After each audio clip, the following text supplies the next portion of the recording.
Okay, so we're here with Gift and NGoepe, one of my teammates with the Sydney Blue Sox. He's the first South African player to ever reach the MLB. Congrats on that, my man. Can you please tell us what your journey has been so far? My journey has been pretty interesting. I started out in a clubhouse in South Africa where I grew up in Johannesburg, and my backyard was a baseball field. So naturally, I had to pick up the sport. Got really good at it.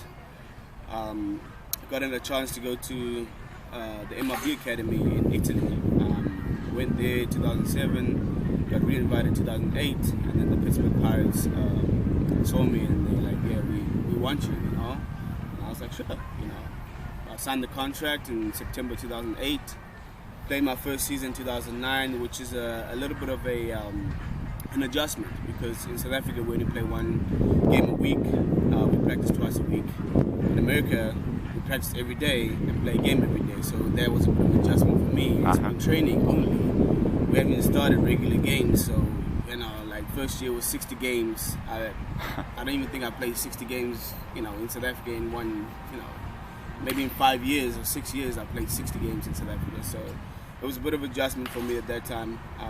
I went through some ups and downs. I was missing home, because I'm just by myself over there. So it makes it a little bit more difficult. So I got a little bit homesick, but I had a lot of family and friends always pushing me every single day throughout my journey. So that kept me going each and every single day. My why I was playing baseball was big, so it was easy for me to go out there and just give it my all, So kept going through the system, each level, each and every single year. I moved up a level. I had some accidents on the way.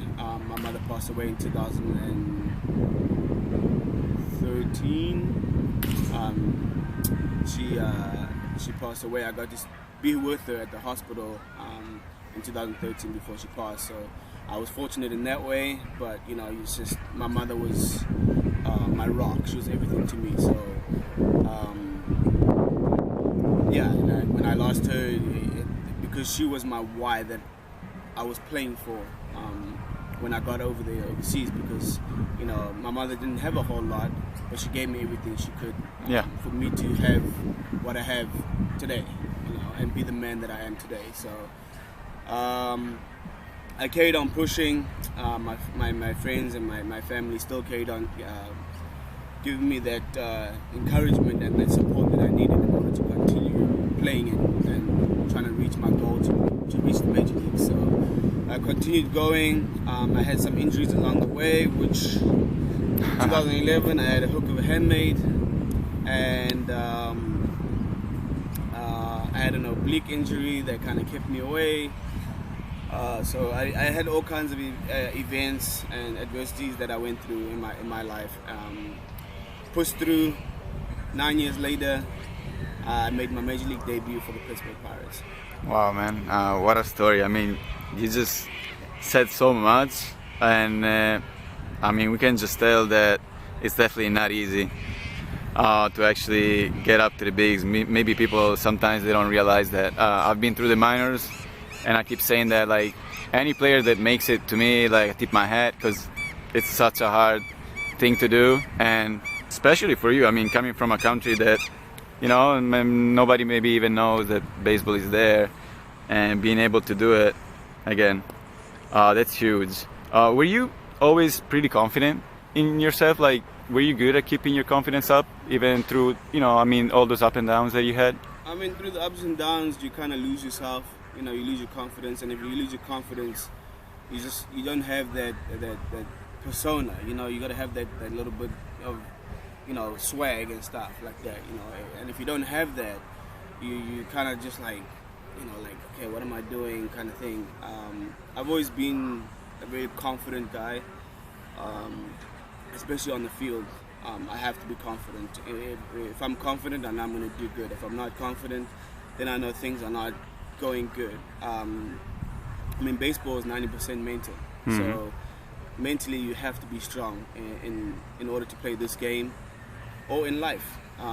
You go through ups and downs, and your mindset and your mentality is gonna get you through whatever it is that you're going through at that moment. So yeah, my confidence had to be my biggest asset for me. That's very good to hear, man.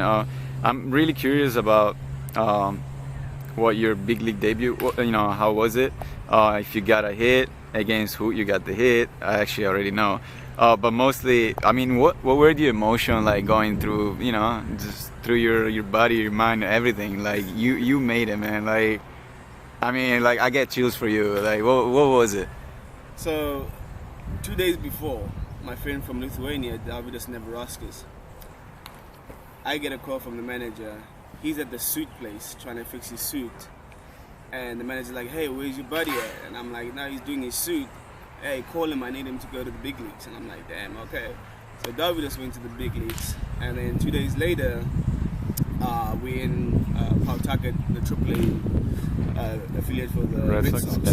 And my coach is out there. It's a rainy day, so they cancel everything. We go hit in the cage, and my coach is on the phone, and I see him talking on the phone, and he's kind of looking around. So I'm like, "Oh, somebody's getting called up. I wonder who it is." And then he brings everybody together, and he's like, "Hey, yesterday we called the European guy, and today they want the African guy." And everybody like jumped up and down in the cage. Yeah. And he's like, "Whoa, guys, you gotta go. Like, you gotta catch a flight and get to the field ASAP because you gotta get in tonight." And I'm like, "Oh, okay, cool." So I grab my bags and I rush to the airport. I get to the airport and the lady's like, the plane's delayed. Oh. By how long? Not today. 2 hours. 2 hours delay. I'm like, I gotta catch my next flight in 2 hours. I can't have a delay. Like, I gotta be where I need to be at this moment.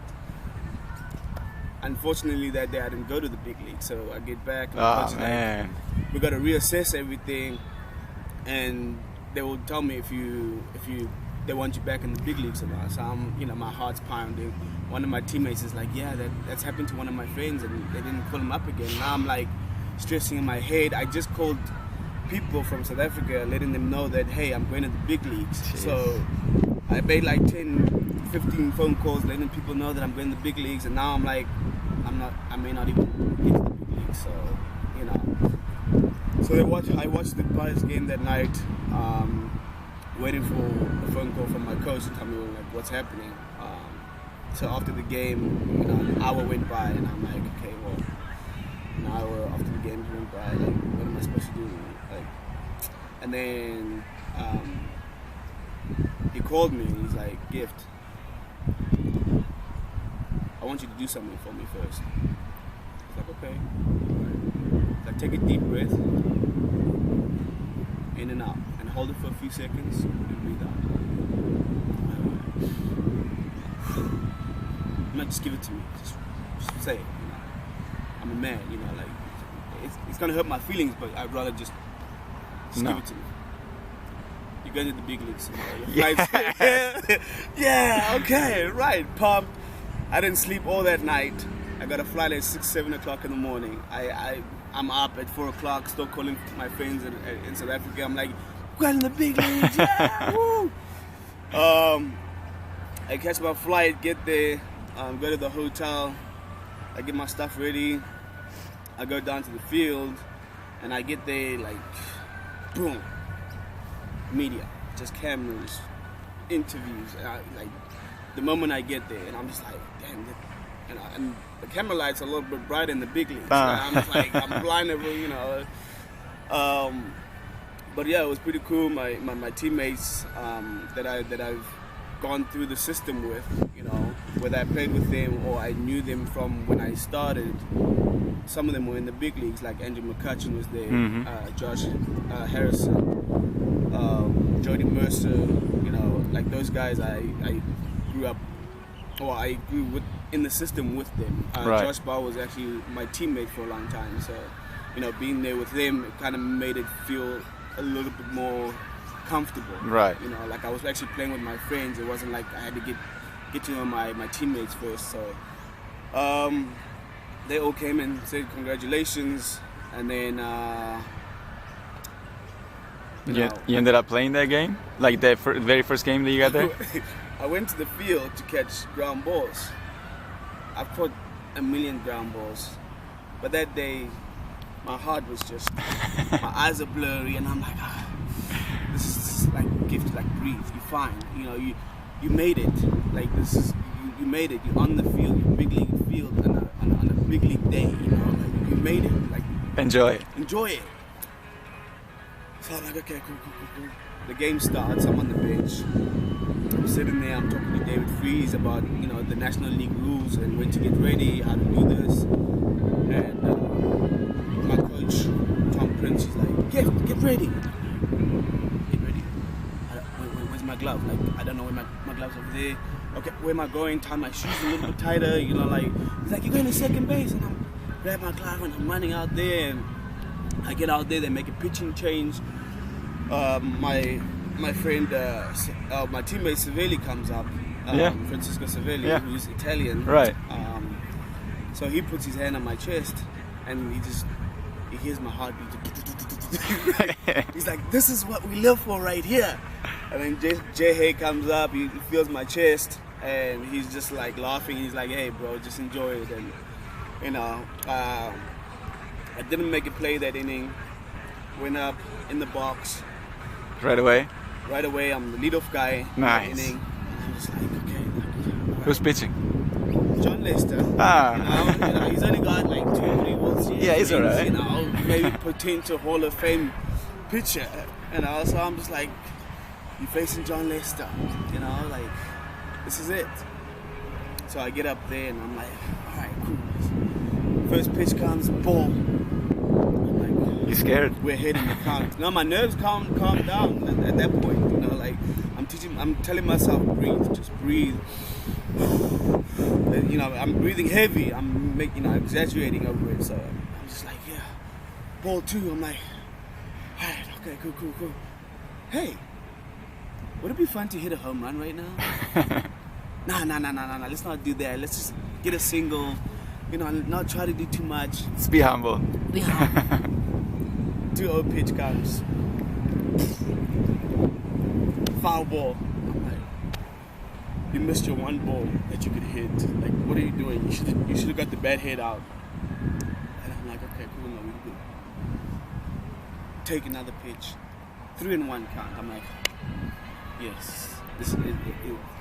Do we get the head out and hit a home run? Or do we just... I'm like, no, just look for something over the plate. Hit it up the middle. Delivered a fastball right down the middle, got my hands through and put it out, ground ball through the infield to the center field, and I'm just like, I got to see the video, man, and I mean, even like knowing you, it just makes me happy for you that you actually were able to leave that moment. Again, man, like that's such a good story. You said so much, like even like everything that goes through like in just one at bat. I mean, there's so much into baseball that people maybe don't even know. Like, there's so much going on in our heads, and it's you just gotta like work your way out sometimes through the tough times. And so talking about this, and you already told me you had a bunch of tough moments in your career, but to you, what was the toughest one, and how did you get out of it?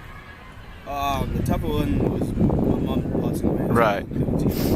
That's what I figured.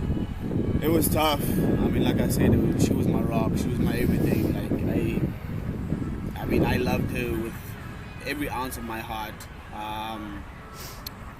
So I almost quit that year too. I almost quit because she needed me at that time. And when my mom passed, my little brother needed me. My family needed me. My 2 brothers, they needed me, and it was like, how can I help them right now? Would be me to quit baseball, live in South Africa with them, and just be there. Have a job in South Africa and be there with them, and and stuff like that. But somehow they just pushed me back in there. know, they're like, no, if you're not quitting, go back to baseball. My friends were like, no, don't quit. Your mom wouldn't have wanted this. So I had a good support structure, close friends and family, and they just pushed me every single day.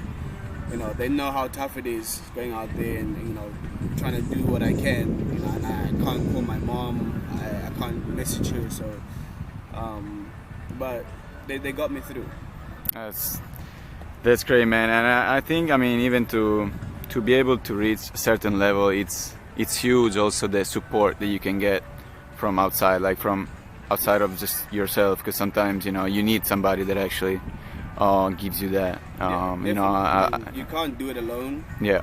You know, you can't do life alone. Yeah. You need people. You need a good support structure. You need that, you know, that love and you know, and without them, I couldn't have done it. You know? Yeah.